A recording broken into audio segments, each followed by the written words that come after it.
ele vai saber. Amém? Hebreus 12, abra sua Bíblia aí agora. Quem trouxe caneta também, nós vamos escrever. Vamos riscar um bocado aqui. O texto de Hebreus 12. Hebreus 12.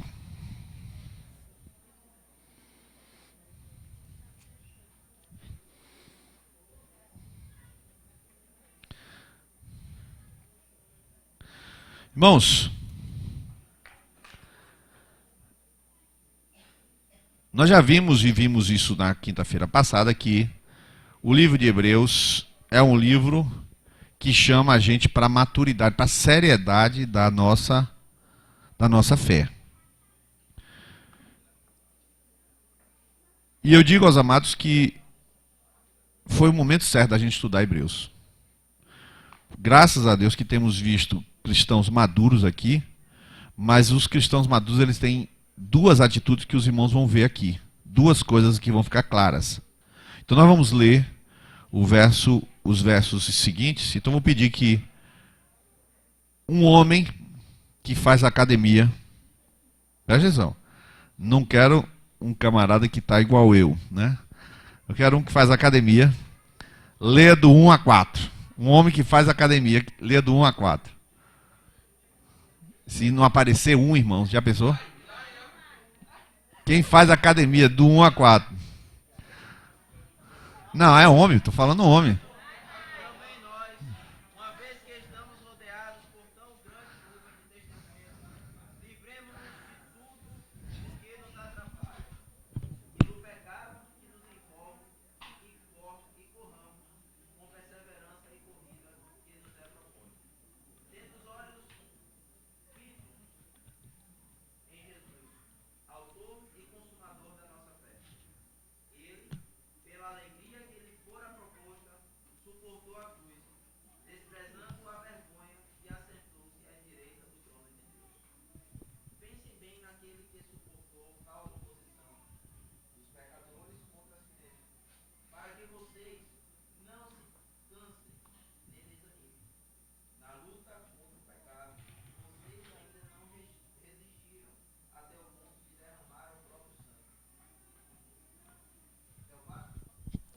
Não, tá bom. Até o 4. Agora, eu vou pedir que uma mãe com filhos, Eide não vale ainda porque não nasceu, dos 5 até, tá? Mas porque tem o plural dos filhos, né? Ofendeu o Bismarck, então foi mal. Tá incluso as mães também, não tem problema. Uma mãe com filho pequeno, dos 5 a 11. Uma mãe que tenha filho pequeno, dos 5 a 11, pode ler.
Perfeito. Agora eu vou pedir que Rafael leia, do Velho Me Redimir com ele, do 12 até o verso de número 17. Mas não é por isso não, você vai se entender já por quê.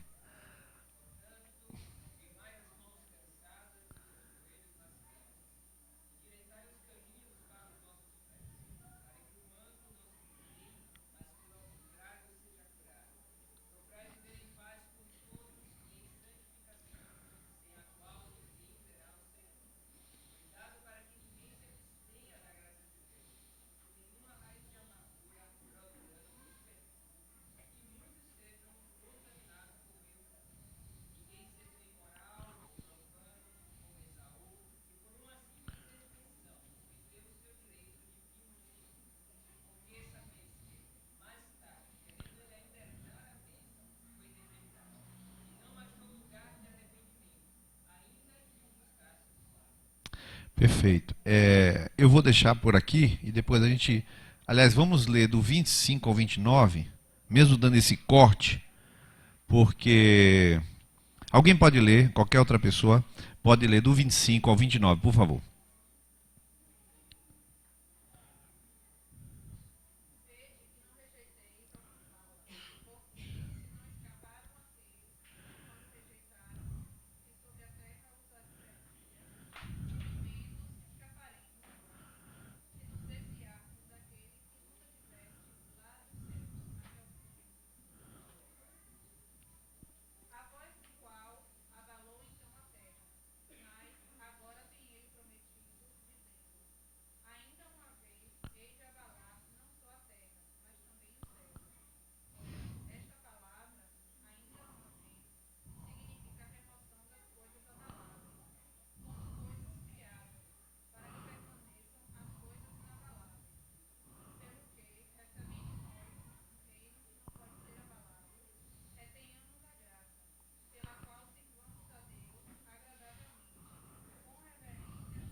Amém.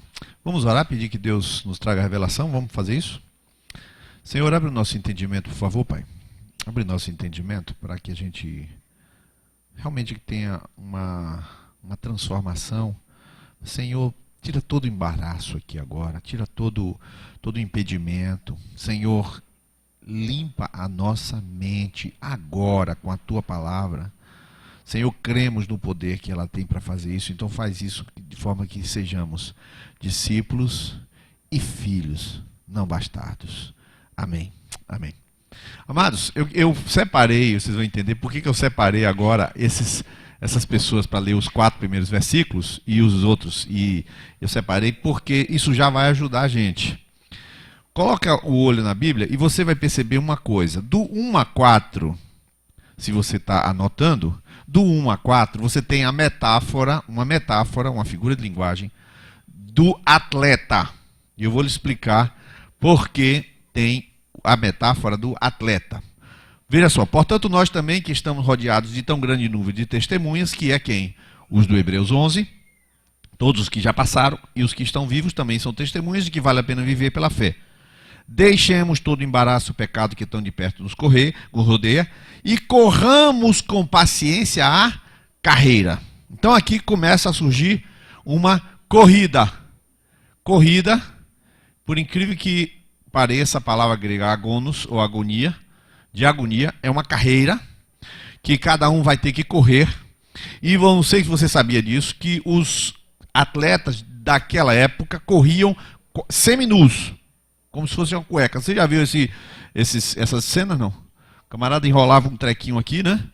E como o pessoal de sumô, igual o pessoal de sumô, amarra aqui um negócio e mais nada. Os camaradas tinham que amarrar um trequinho bem minúsculo para poder correr. Então aqui você tem a primeira coisa, a corrida, a palavra usada aqui já é palavra de atleta. A segunda coisa que surge aqui, ó, amados, sujeito em primeiro lugar, ele está correndo, mas em segundo lugar, ele tem que se livrar de duas coisas. Quais são as duas coisas de Hebreus 12, 1 que ele tem que se livrar? Quais são as duas coisas? Hein? Embaraço. Então, ele tem que se livrar, eu vou dizer logo qual é a tradução grega para o embaraço. É um peso e o outro é um pecado. O peso significa, por incrível que pareça, irmão, vou falar a verdade aqui para vocês, não se ofendam, mas o embaraço aqui é a origem da palavra gordo. Com isso eu não quero dizer que os gordos não herdarão o reino dos céus e terão mais dificuldade na caminhada espiritual. Mas nessa metáfora aqui eu lamento dizer que o peso aqui é dos que não fazem academia mesmo, tá? Josimar, por exemplo, não precisa dessa parte aqui, né? Se fosse assim, né? Mas infelizmente não é assim. Só que veja só, o que é o peso? O pecado e o peso. Vamos lá. Você vai fazer uma corrida, você vai partir para um agonos, ou uma agonia na palavra. Você vai partir para a corrida, você tem que estar leve. Aqui você tem um peso, aqui você tem que estar leve, aqui não tem peso, mas aqui você tem que ter um alvo. O que é pecar? Pecar, irmãos, na literatura, na amartia grega, significa exatamente, nunca esqueça isso, tá? O que é pecar? Errar o alvo. Por exemplo, você vai corrigir seu filho, fica com raiva, dá-lhe uma surra e deixa todo ele marcado, fica com raiva e xinga ele todo. Você pecou. Aí você fala assim, mas eu não pequei porque eu corrigi meu filho, castigo teu filho com a vara. Eu peguei uma vara cheia de espinho e castiguei. Por que você pecou? Porque você errou o alvo. O alvo da correção é o caráter, é a positividade, é o aprendizado. Você pegou a correção e errou o alvo da correção. Então você pecou. Então você foi assistir como é o nome? Você foi assistir o impeachment. Terminou aqui domingo passado, aí você foi assistir o impeachment, e você começou a assistir, e você quando viu Fernando Torres falar, aí você também se levantou e começou a ficar com raiva e latir igual a ele, né? Com raiva do impeachment. E você foi dormir e não conseguiu dormir. Você estava de raiva de Dilma, raiva de Cunha, raiva de todo mundo. Você errou o alvo. O alvo não é você se envolver com a televisão de tal modo que você seja consumido de ansiedade ou de raiva com aquilo que está acontecendo pelo Brasil. Você é uma pessoa que está olhando para orar. Você tem que ter a neutralidade de um intercessor. Mas infelizmente você começa a fazer bobagem. Então, errar o alvo nem sempre é uma coisa que você fez uma coisa grave. Às vezes é porque não tem alvo mesmo. Então, um corredor, quando ele está cheio de peso, ele erra a caminhada. E quando ele está errando o alvo, ele peca. O que é um peso na sua vida? Vou lhe dizer o que é um peso. Você tem que se livrar de um peso. O que é um peso? Não é um pecado, é um peso. Um peso para você é uma decisão errada que você tomou. Um peso é um emprego que você aceitou, que você não devia ter aceitado. Um peso é uma compra que você fez, um parcelamento, uma aquisição que você fez, que está lhe trazendo prejuízo. O que mais pode ser um peso? Alguém pode dar um exemplo de peso? Não é pecado, mas é um peso, está sendo um peso. Uma moradia, você resolve comprar uma casa lá, ó, vou falar só como exemplo, tá? Você começa, essa semana eu fui visitar uma pessoa que está morando na Artêmia, né? Um exemplo, só para você sentir. Aí, pá, lá na Artêmia, a casa bonitona. Quando parou na casa, não tem celular na casa. Nem Claro, nem Oi, nem Vivo, nem nada. Aí você fica assim, ela fica ali. Eu falei, então tá morando na chácara? Não, na Artêmia, tá sem telefone. Um exemplo. Então algumas decisões que a gente toma têm consequências e você não pensou direito na consequência. Você comprou aquela casa, fez o parcelamento, comprou um terreno no Dama, sei lá onde. Estou falando Dama porque eu lembro o nome. Aí você comprou aquilo ali e você está pagando R$3.000 de prestação. Não, mas é muito bom que eu vou investir. Não, mas devo abrir a porta. Um peso para você. Então não é pecado, mas a sua carreira fica empatada. Você precisa se livrar desses pesos, ok? Nós estamos na metáfora para poder a gente vencer. Como é que a gente coloca no verso 2? Olhando para Jesus, autor e consumador da fé. Então aqui ó, aqui nós temos um chamado, olhar para Jesus. O que é olhar para Jesus? Não é aquilo que os crentes falam para você, porque você tem colegas crentes no trabalho que falam para você. Meu irmão, eu soube de um negócio aí, você soube. Irmão, olhe para Jesus, não olhe para o homem não. Esquece isso, tá? Essa frase está mal colocada e mal aplicada. Olhar para Jesus não é assim, não olhe para o homem, olhe para Jesus. Tem que olhar para o homem para poder ver Jesus no homem, é lógico.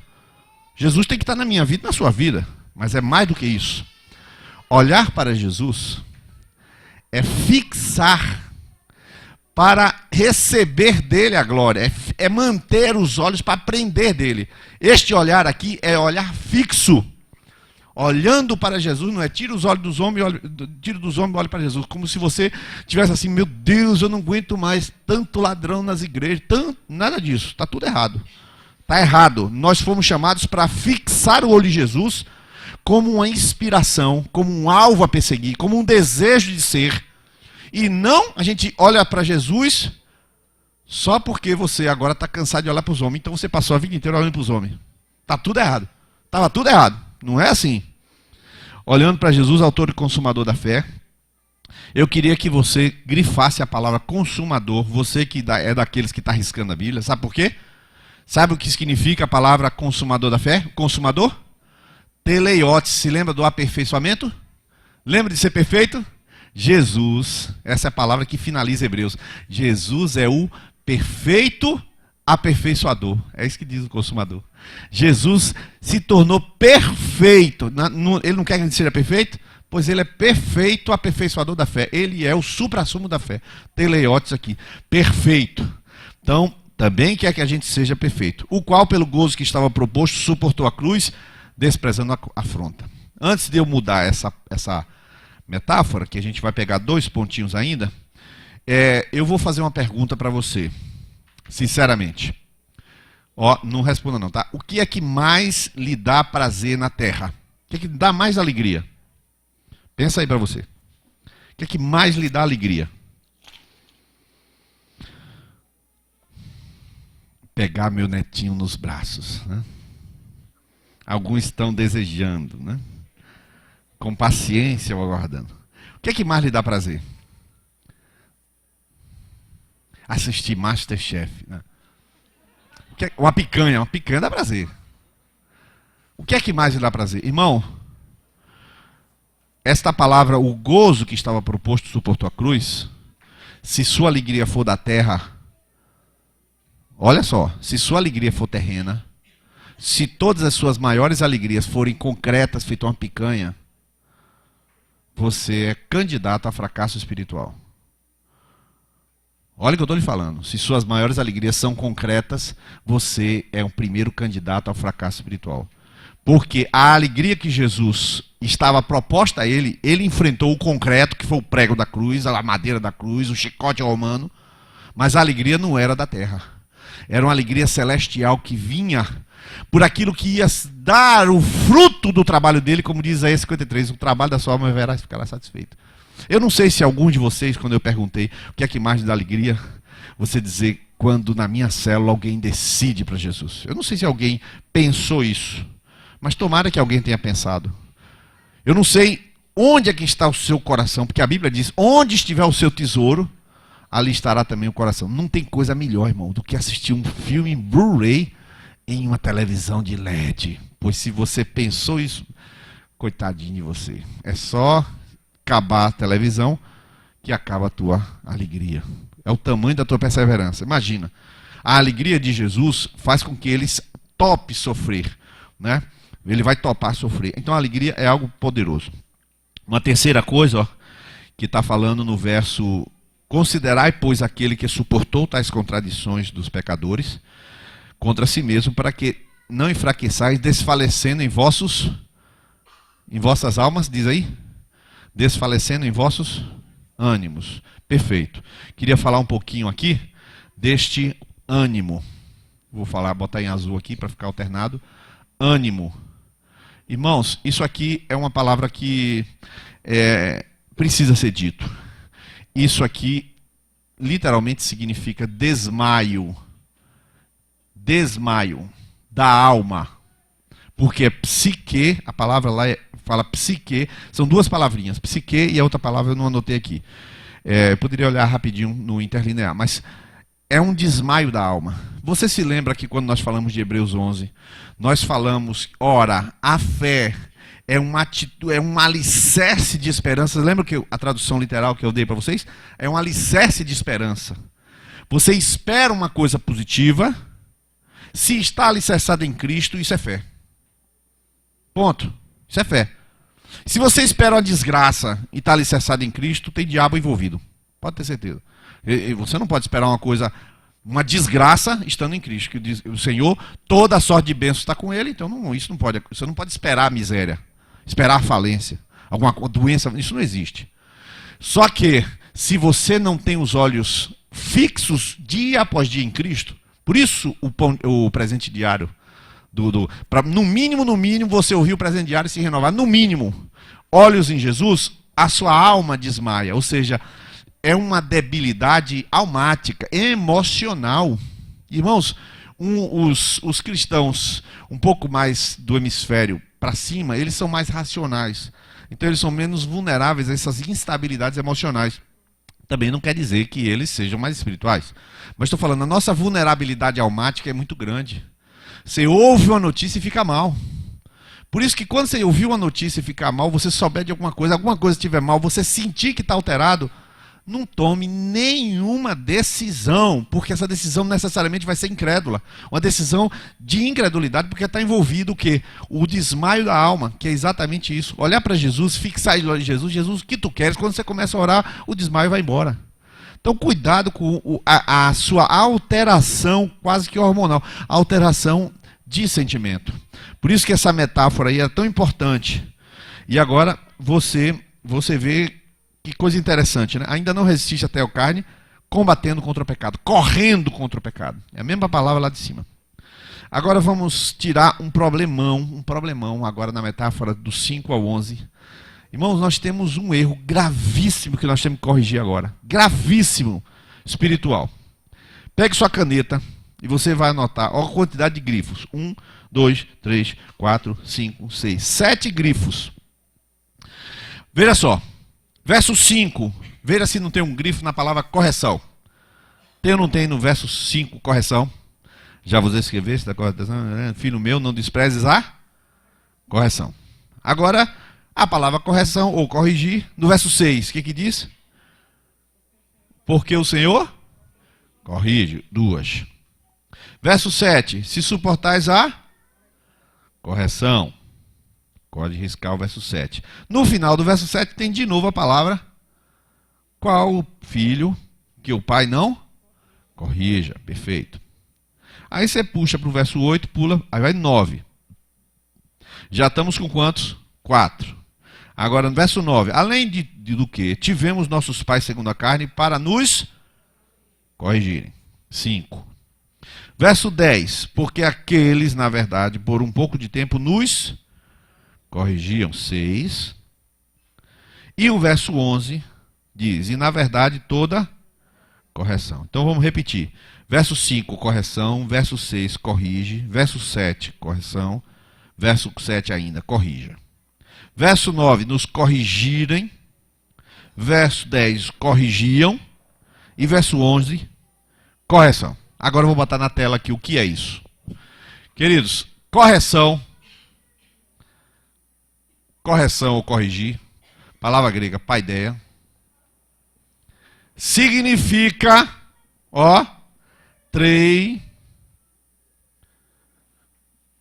treinar crianças. Irmão, nós temos um erro gravíssimo de mentalidade acerca do que nos acontece espiritualmente. Olha, se isso aqui nós entendemos, já valeu pela noite. Já valeu pela noite. O que a gente imagina que quando Deus está disciplinando alguém? O que a gente imagina? Que a pessoa fez o quê? Cometeu o quê? Fez um pecado ou cometeu um erro? Sim ou não? Beleza. Vamos lá. O que é correção? É paideia, treinar a criança. Então vamos lá. Os nossos pais treinavam a gente. Você que é pai, treina seu filho. Você disciplina, você corrige. A palavra correta é você treina seu filho. Você educa seu filho. Ok? É como a gente costuma dizer assim, nunca diga eu estou criando meu filho. Você cria quantos filhos? Eu crio 5. Se cria cachorro, irmão. Não se cria filho, se cria cachorro. Você educa seu filho e cria o cachorro. É duas coisas. Criando o filho. Não é assim. Quando você está treinando o seu filho, aí eu vou fazer uma pergunta para você. Então Deus está disciplinando a gente, né? Deus está treinando a gente? Tá. Tá bom. Como é que você faz quando o seu filho tem que tomar banho? Você pega o cinturão, ele está na sala assistindo televisão, e você fala, quem mandou estar assistindo televisão, seu cachorro? Né? Porque você está criando, né? Não, você não faz isso. Nem chama de cachorro e nem dá surra para ele tomar banho. Aí ele está comendo, levanta correndo, você volta, pede licença. Olha, Deus está falando com alguns aqui, viu? Está falando. Volta, senta, pede licença. Obrigado, com licença. Pronto, ele é muito bem. Não é assim? Né, Daiane? Está tudo certo, já esquematizado, já. Hilário, Daiane, tá. Né? Égida também está recebendo a palavra, Rafael. Você está treinando, você está batendo? Não. Ele está errando? Não. Aí chega 10 horas, para a cama. Se a criança tem que fazer esse barulho. Aí você, para a cama, bota na cama. Aí fica acordado na cama, gritando, né? Como sempre. Aí você fica aí. Você está corrigindo?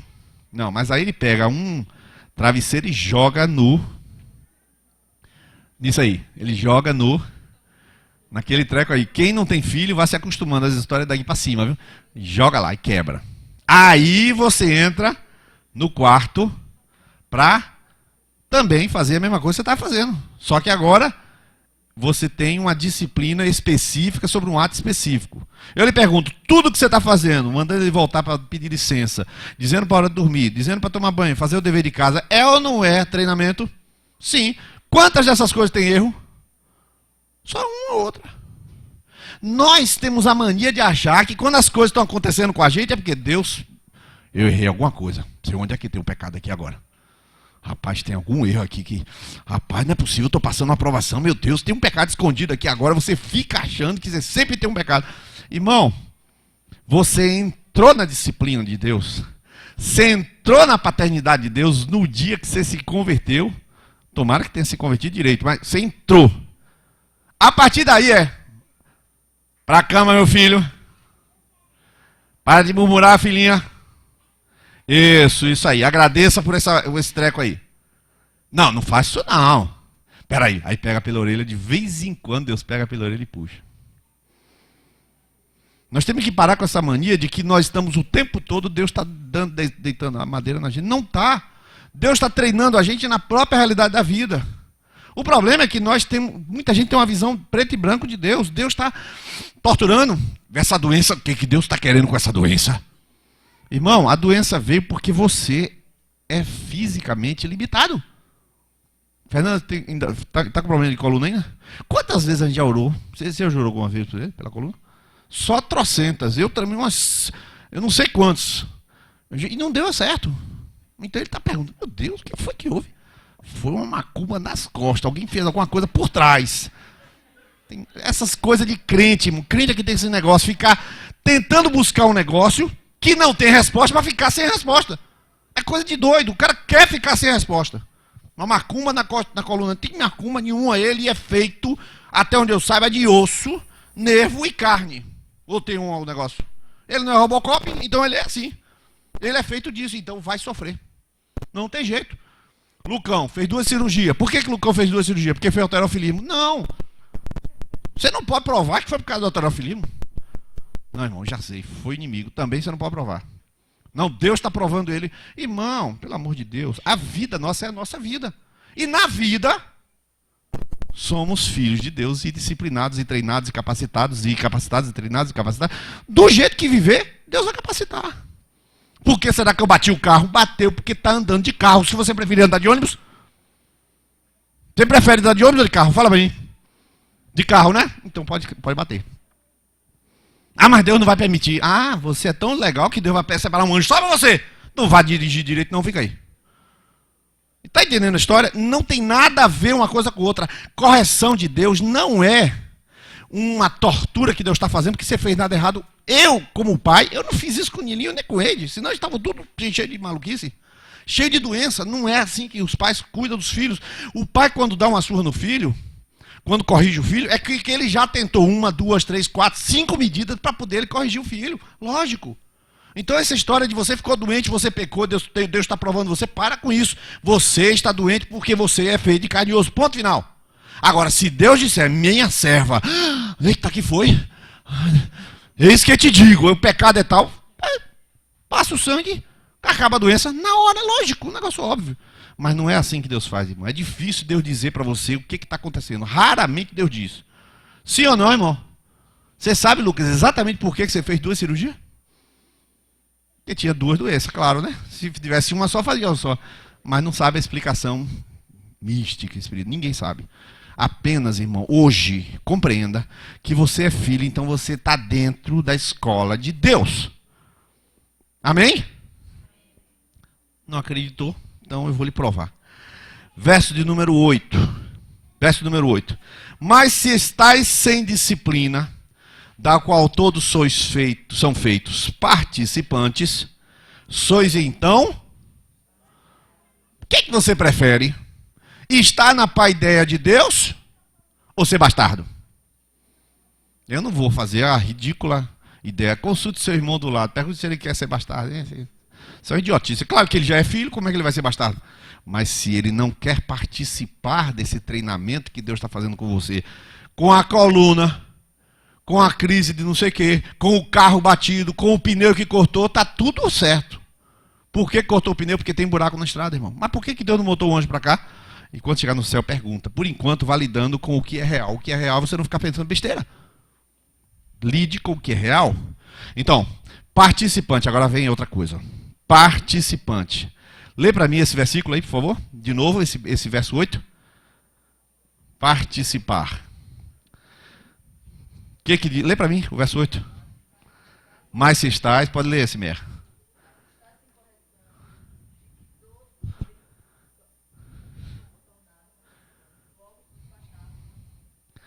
Beleza.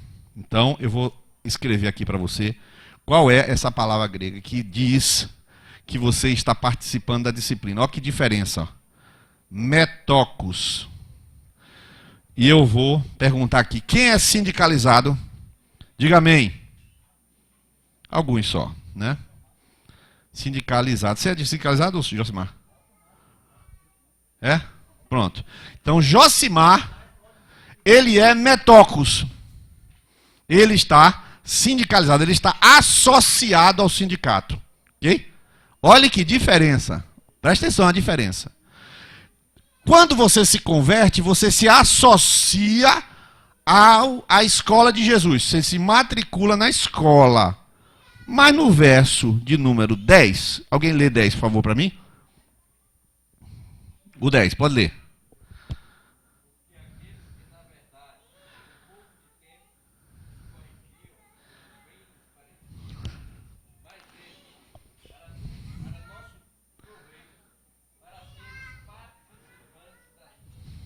Perfeito. Irmãos, a palavra aqui não é mais a mesma e não é a mesma coisa. Eu queria que você pegasse esses dois conceitos.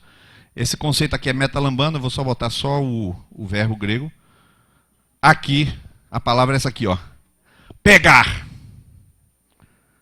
Pegar. Ter. Irmão, olha só a diferença. Quando você se converte, você se matricula, se associa no sindicato da paideia. Ou seja, no sindicato da escolinha de Jesus. Nada do professor Raimundo, pelo amor de Deus. Da escolinha de Jesus, tá? Você começa a ser cuidado, tratado, corrigido, hora de comer, hora de levantar, disciplina de ler a Bíblia, levantar, disciplina de tratar as pessoas, disciplina de tratar a esposa, disciplina de tratar o marido, tal, ensinar a palavra de Deus para o seu filho. É escola. Você está associado. Porém, Deus está fazendo isso para você pegar, você ter a santidade de Deus. É diferente. Você se matricula na escola de Jesus, mas agora você se torna participante, associado da disciplina, mas da santidade não, meu irmão. A santidade você tem que ter, a santidade você tem que fazer, você tem que ser enxertado nessa santidade. É o que Deus quer com você ao lhe treinar, seja no trânsito, seja na casa, seja onde for. Deus quer que você seja santo, ou seja, a santidade não é mais uma coisa que você assiste a aula e vai embora. Não é. A santidade é o seu caráter. A santidade é o seu caráter. Então, tudo que está lhe acontecendo, seja na escola, seja no trabalho, seja no que for, Deus quer fazer você participar da santidade dele. E ele vai fazer. Nem que ele tenha que apertar o parafuso um pouquinho mais, porque você quebrou a lâmpada. Brincando na cama, você jogou a almofada, quebrou a lâmpada, e Jesus, espera aí um pouquinho que eu resolvo agora esse negócio desse menino. Aí, por quê? Porque ele quer que você participe lambando. Ó, irmão, quantos creem que você foi eleito pelo Senhor? Diga amém. Jesus vai lhe santificar, você queira ou não. Vai. E para isso ele tem uma paideia, ele tem uma escolinha do professor Jesus. Pronto. E essa escola ele vai. Verso 11. Na verdade, toda a correção ao presente não parece ser de gozo, senão de tristeza, mas depois produz um fruto pacífico nos exercitados por ela. Irmãos, eu estou falando isso aqui e alguns de vocês estão ainda com a mentalidade negativa, dizendo assim, ih, rapaz, lá vem coisa aí, velho. Rapaz, esse negócio, ano de crise, Dilma já caiu, o negócio está apertado. A palavra que Hebreus, rapaz, que Hebreus? Rapaz, tinha Filipenses, que é a carta da alegria, vai estudar Hebreus, a carta da porrada. Um aperto de Jeová na nossa vida. Rapaz, o que Deus está querendo comigo, rapaz? Pô, eu não aguento mais não. Tudo negativo, tudo negativo. Deus não trabalha com negativo. A fé foi embora. Você está construindo um cenário negativo no coração e Deus não está nele. O cenário é sempre positivo. Oba! Jesus vai se revelar para mim. Oba! A provisão vem aí. Oba! Deus tem algo novo para mim. Irmãos, hoje um discípulo chegou para mim e falou assim: eu quero mais de Jesus. Eu estou agoniado. Eu preciso mais do Senhor. Eu não me conformo com o que eu tenho. E eu vejo isso, Fernanda, sempre orar e dizer que não se conforma com o que tem. Senhor, revela a tua palavra. Eu começo a estudar a palavra, eu fico encantado, maravilhado, abobalhado. E eu oro, aí choro, aí paro, volto. Falo, meu Deus, quanta coisa poderosa Deus está fazendo. Quanta coisa linda Deus está fazendo. Quanta coisa maravilhosa. Mostramos um casal aqui que em um mês, irmão, saiu do fórum casado. Um mês, Jesus fez um mês. Eu vou acelerar o processo aqui. Vuco! Jesus, e eles estão na paideia de Deus. Estão na escola de Deus. Então a coisa é positiva. Você tem que enxergar. Você não tem como retroceder. Você não tem como retroceder. Se você retroceder, não retrocede. Jesus passa o trator e ele empurra. Você entendeu? Se você retroceder, ele garra você. E outra coisa, se você acha que vai retroceder, irmão, tem um bando de chato aqui que não vai deixar você retroceder. Vou retroceder na marra. Vai. Meu último recurso é jogar uma oração de praga. A última. Mas nunca faço. Mas faço. Quer dizer, entendo, é um exagero. Mas claro que não. Mas alguém vai chamar. Alguém, e agora você vai entender por que Rafael leu. Verso 12. Portanto, quem aqui é médico? Quem aqui é médico? Olha a palavra. Portanto, tornar levantar as mãos cansadas, joelhos desconjuntados. Ortopedista aqui ou fisioterapeuta. Quem é fisioterapeuta aqui? Renata. Tem mais alguém? Bom. E fazei veredas direitas, fazei veredas ortopédicas para vossos pés. Sabia disso? Aqui entra a ortopedia de Deus. Deus está querendo fazer. Olha o que está dizendo. Faça veredas direitas para o que manqueja, não se desvia, seja sarado. Olha que coisa interessante do verso 10 em diante. Acompanhe comigo. Segui a paz com todos e a santificação, sem a qual ninguém. Veja só. E ninguém ou alguém. Tendo cuidado de quê? Ninguém se prive da graça de Deus, que nenhuma raiz de amargura brotando vos, e por ela muitos. 16. E ninguém. Por que está falando ninguém, alguém, vos, muitos? Por quê? Ah, agora vem a chave. Vou colocar aqui. Ainda dá para enxergar, não? Aqui embaixo? Vou colocar. Sabe por quê, queridos? Tendo cuidado. Rafa leu. Porque essa palavrinha aqui, ó, episcopel, ou seja, supervisão. Supervisionem. Tá? Olha o que a Bíblia diz. Tendo cuidado que ninguém se prive da graça de Deus. Esta palavra não é para você, Josimar, nem para você, Dani. Não é. Essa palavra é para a igreja. Quem recebe essa palavra são os episcopel. Episcopel. Alguém pode dizer o que significa essa palavra? Alguém que conhece um pouquinho de sufixo e prefixo no português? Quem pode dizer? Episcopel? O quê? Episcopado. O que é um episcopado? Lembra de quê? Bispo, igreja episcopal, episcopel, igreja episcopal. E o que é igreja episcopal? Igreja de bispo, ok? Perfeito. Essa palavra aqui, tendo cuidado, significa assim. Olha só o que a Bíblia está dizendo. A palavra vem para a igreja. Igreja, vamos resolver, diante de tudo que nós ouvimos, vamos resolver os problemas que afetam a igreja? Vamos. Quais são? Quais são? Ninguém se prive da graça de Deus. Ninguém. O que você faz? Rapaz, alguém está fora da graça de Deus aqui? Eu estou supervisionando. Olha a tua vida, viu? Tua vida. E de que nenhuma raiz de amargura. Ih, rapaz, Miriam está numa raiz de amargura para eu visitar. Miriam está numa raiz de amargura. Não jantou hoje, não, raiz de amargura. Então lá vai eu atuar sobre a raiz. Não é ela que recebe a palavra assim, ó Senhor, tem alguma raiz de amargura, eu vou tirar. Não, irmão, a gente vai lá e tira. Porque a igreja recebe uma instrução para não deixar que alguém se prive, que ninguém tenha a raiz de amargura contamine, ninguém seja fornicador ou profano como Esaú. O que é profano e fornicador como Esaú? Uma pessoa que não dá valor às coisas de Deus. Quando você diz ler a Bíblia, não está nem aí. Quando você fala que pecar, ele confessa mesmo pecado 20 vezes, não está nem aí. Ele não se compunge com o pecado. Diz, rapaz, eu quero me livrar desse negócio. Não, profano, fornicário, ele não tem aquela gana de vencer, sem a qual ninguém verá o Senhor, que é a santificação. Ou seja, a gente está aqui numa situação, vou botar aqui do lado, né? Agora, vou botar aqui do lado, em que agora começa a advertência. Ou seja, a advertência que é dada aqui, por isso que Rafael lê esse texto, é para que a igreja supervisione os grupos de conexão para ver quem é que está com a raiz de amargura brotando, contaminando, quem está se privando da graça de Deus, quem está sendo leviano, profano, devasso, quem não está levando a sério a santificação. Por quê? Porque ele está nessa paideia de Deus, nessa escola de Deus, mas não está levando a sério as lições. Então a igreja vai chegar para essa pessoa. Por essa razão a gente se cobra um pouco. Tem umas pessoas que falam, eu não gosto de ser cobrado. Pô, começa a gostar, que a igreja não vai deixar de cobrar. Ah, não. A gente vai cobrar.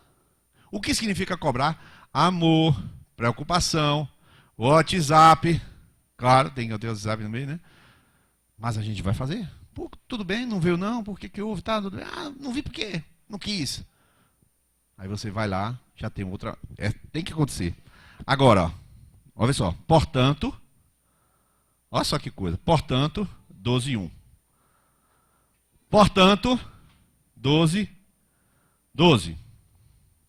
Agora vai surgir uma outra advertência. Ó. Portanto, tornar a levantar. Agora, verso 25. Ó. Vede, não rejeite. É o verso 25. Irmãos, é muita coisa para falar, mas eu tenho que selecionar o que eu não falo e não selecionar o que eu falo. Olha o que diz o verso 25. Cuidado. O último verso é o 29. Fala assim, nosso Deus é fogo consumidor. Eu estou falando com um tom de voz que dá aquela impressão de que Deus, o fogo consumidor, vai fulminar todos os que resistirem.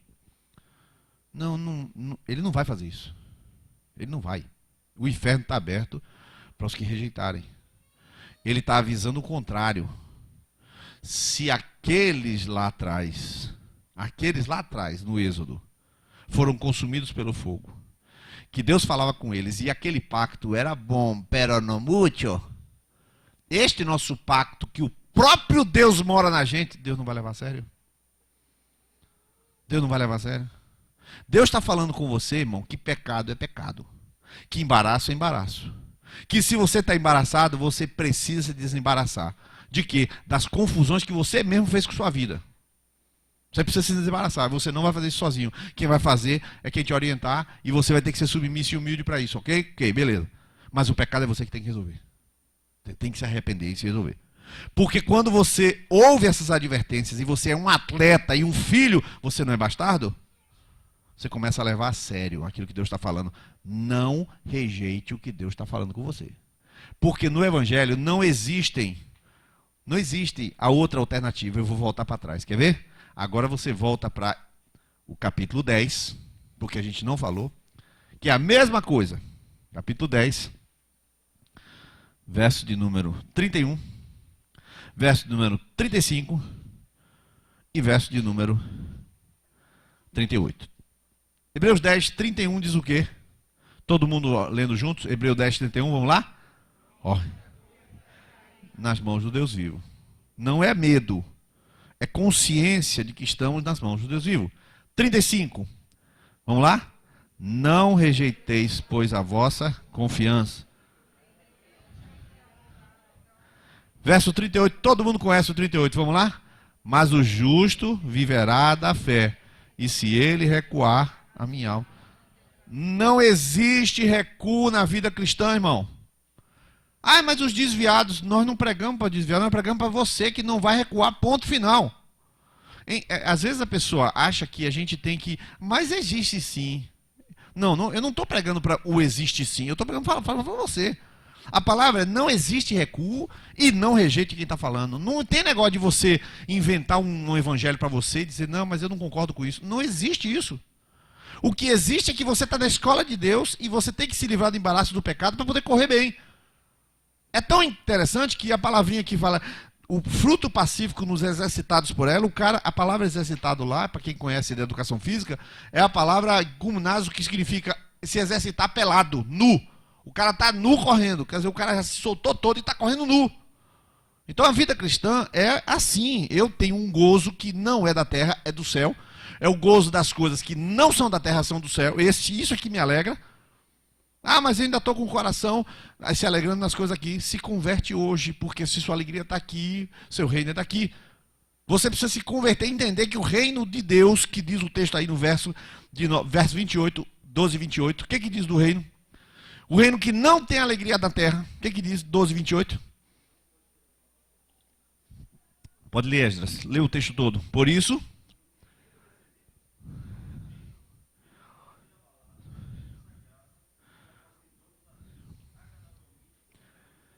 Está vendo aí? Tudo que é alegre e maravilhoso, Hebreus chama você para a maturidade e fala, mas com reverência, com piedade, porque nosso Deus é fogo consumidor. Essa falta de seriedade, queridos, está faltando na igreja brasileira. Está faltando a falta de seriedade para você não pecar no mesmo pecado 10 vezes sem você resolver o problema. Resolver o problema. Sai do emprego, irmão. Se é o emprego o problema, sai do emprego. Mas como é que eu vou viver? Deus abre a porta para você se livrar desse emprego e resolver o problema de outro jeito. O que você não pode é dizer, não, mas eu tenho que ficar no emprego e tenho que continuar pecando. Não, então você perde a salvação. Você vai largar o emprego, vai ter a data certa e você vai se livrar do pecado. Porque se o emprego faz você pecar, a Bíblia diz que se tem alguma coisa que te faz escandalizar, arranca. Se teu olho te escandalizar, arranca e joga fora. A coisa é séria. Nós não estamos dizendo que você vai morrer se você não fizer isso. Nós estamos dizendo que não tem outra doutrina que você possa inventar para dizer, não, Jesus me ama. Jesus, não, mas também é assim, né? Também, você acha que Deus vai botar todo mundo no inferno? Deus é o amor, esse inferno, na realidade, nós não estamos discutindo inferno e céu geográfico, nós estamos dizendo que não pode Deus recompensar o justo se ele não podia o injusto. É lógico, senão a recompensa não tem valor. Então é óbvio que tem que ficar esses dois pontos. Por isso que você não pode simplesmente levantar amanhã, não fazer nada pela sua vida espiritual e fica tudo bem, porque quem está fazendo, beleza. Não existe isso. Você tem que tomar a sua atitude, porque não existe recuo na sua vida. Pode ter certeza, você está matriculado na escola de Deus, você não é bastardo, porque eu perguntei aqui quem é bastardo, ninguém é bastardo. Ô meu santo, o aperto de Deus vai vir, mas não é porque vai vir, porque Deus aperta. É porque está na escola e Deus está mandando você deitar e você não deita. Meu filho vai deitar que é 10 horas. Não vou deitar não, vai deitar. Não vai deitar que é 10 horas. Não vai deitar no cinturão, mas vai deitar. Claro que vai deitar. Agora, se a gente não leva a sério os pais da terra, que corrigem para o nosso bem, e o Pai do céu? Como é que fica? Então o Pai do céu é justamente essa correção, irmão. É difícil se livrar de pecado? Irmão, é difícil se livrar de pecado quando o sujeito, quando o prazer do pecado, e sobretudo o medo, que já lhe falei sobre isso em Hebreus 3, o medo é arma do diabo. Se você está com medo, o diabo está agindo em sua vida. Pode ter certeza. Ele vai usar o medo para você não confessar, não se libertar, não... Pode ter certeza. Este medo de qualquer coisa. Então já sabe que está com medo, já sabe que tem que conversar com alguém. Procura seu líder, procura o pastor, procura fazer alguém. Rapaz, eu estou com muito medo disso. Começa a falar e o medo está indo embora. O medo começa a ir embora. Aí você solta o ato de pecado. O fato de confessar e o fato de se livrar do pecado leva você à posição de correr. Portanto, deixando todo o pecado, já está em condição de correr. Já se livrou do pecado. O Senhor não vai ficar aqui, confesse direito, ajoelha no milho. Isso não existe. Não vai penitência, isso não tem. O que tem é, você se tomou a decisão de correr, você é filho, beleza. Agora tem a advertência se você não faz. Nosso Deus não está brincando. Aquele que recuar, minha alma não tem prazer. Leve a sério aquilo que Deus está falando. Então, é isso que eu queria que os irmãos entendessem, que Hebreus está falando. Quando você entrou na escola de Deus, ou você é transformado de um jeito ou de outro. Vai ser transformado. Porque você é um aluno dele. É um aluno dele. É um filho dele. Não é bastardo. Ele não vai lhe torturar. Ele nunca tortura ninguém. Mas ele leva as circunstâncias, entra nelas e fala com você o que ele quer mudar no seu caráter para você brilhar como Jesus. O alvo é Jesus, que você não tira o olho. Aí você fica parecido com ele. Por que a gente olha para o alvo que é Jesus? Porque aquilo que você muito olha, você se torna parecido. Irmãos, é uma coisa tão interessante que vários lugares que eu entro lá com Fernanda, o pessoal diz que eu sou irmão de Fernanda. Rapaz, como você é parecido com Fernanda? Eu falei, eu parecido com Fernanda? Eu fico do lado dela no espelho, até hoje não vi nada. Mas, irmão, é vários lugares. Outro dia desse, estava num médico, o cara falou assim, seu irmão chegou aí, falou para Fernanda, irmão? Ah, é Niles, né? Ela sabe, porque é parecido. Como é que pode ela me olhar tanto? Quer dizer, ela me admira, assim, eu também. Aí ela fica parecida comigo. Aí imagine isso com Jesus, irmão. Imagine com Jesus. Você fica olhando para Jesus, fica parecido. E esse é o foco. O foco é simples. Mas eu quero encerrar essa noite dizendo para você isso. Adolescentes que fizeram, Emerson, Felipe, Catrine, vocês que fizeram o retiro, vocês já se matricularam na escola de Jesus. Vocês já estão na escola de Jesus. Irmão, eu tenho que contar isso aí. A filha do casal que veio aqui, sei o nome, tá? A menininha tá ali, ó. Tá ali. Eu não ia falar para ela não olhar, entendeu? Por isso que eu tentei não dar nomes. Essa foi a ciência. Que se fala, olha. Aí, ela participou aqui do livro. Isso aí. Vocês estão entendendo? Tal. Chegou em casa, abriu o livro Sem Palavras e foi com o papai e mamãe. Senta aqui que eu quero contar para você. Começou a contar de 3 anos de idade e a lágrima do pai escorrendo. E vou voltar para Jesus. Depois pegou o livro, tô mentindo? Pegou o livro, chega na escola. Peraí, professora, eu vou contar uma história. Aí abre o livro Sem Palavra, 3 anos de idade. Meu irmão, isso é um paideia, isso é um treinamento que foi dado. Dá para você entender claramente de que você pode ser uma pessoa fácil de ser conduzida, fácil de produzir fruto. Se desarme hoje. Se você quiser ouvir uma palavra dura, nosso Deus é fogo consumidor, se você olhar para trás, Deus não tem prazer. Não precisa. Basta dizer, Senhor, isso é para bastardo, eu sou filho, estou tranquilo. Estou correndo e sou filho. Tudo que vier, eu quero. O que vier pode ser a coisa pior que existe no olho dos outros. Comigo, o que vier, como diz a infantaria, o que vier, nós traça. Ó, o que vier, a infantaria, nós traça. Eu não estou nem aí. É de Deus? Então é bom. Vai doer, perder o dedo? Vou ficar igual a Lula no máximo, né? Sem o dedo. Oh, não vai ter nada, mas vai ser bom, né? Porque eu me encosto no INSS e um dia viro presidente, tá bom? Vamos ficar de pé nesse momento. E eu queria, nessa hora que a gente tomasse uma posição de filho. E eu vou fazer 2 orações. Eu vou fazer 2 orações aqui. Eu vou começar a orar e você vai vir à frente, se é o caso, tá? Lembre-se disso. Na última semana, não sei, 2, 3 pessoas vieram aqui. Eu estava orando especificamente e alguém veio especificamente. Então é específico. Nós todos vamos orar onde estamos. Mas se você tem medo dessa escola de Deus aqui, ó. Se você tem medo dessa escola de Deus, tinha medo até essa palavra, medo do que Deus pode fazer com você, Ele está treinando você, como treinou Talita para o livro Sem Palavras. Se você tem esse medo, você vai vir aqui à frente, tá? O medo de Deus fazer o que você quiser com você, que você não tem problema com isso, porque Ele sempre, sendo o seu pai, vai fazer o que é melhor. E a segunda coisa, talvez esse tempo você não se sentia um filho. Talvez você estava numa posição que você se sentia quase que rejeitando, ou que Deus estava toda hora olhando você de forma errada. Você é um filho de Deus. e se você precisa voltar à paternidade de Deus. Essa paternidade tão doce, tão cuidadosa, tão bondosa. A gente pega agora em Deus, lambano. A gente toma quem Deus é. Não é simplesmente se associa num sindicato, a gente toma a santidade de Deus. E Fernanda vai fazer essa oração aqui agora, uma oração de cura sobre o seu coração. Uma oração de cura sobre esse coração. Então você vai vir à frente. Nós vamos começar a orar. Também, onde você estiver, você vai se consertar com Jesus, tá? Só vai vir quem achar que deve vir à frente como uma atitude, um passo de ruptura com aquela velha mentalidade de se sentir oprimido, com medo, distante, como se o tempo todo vigiado por Deus. Não, não, somos filhos, não bastardos.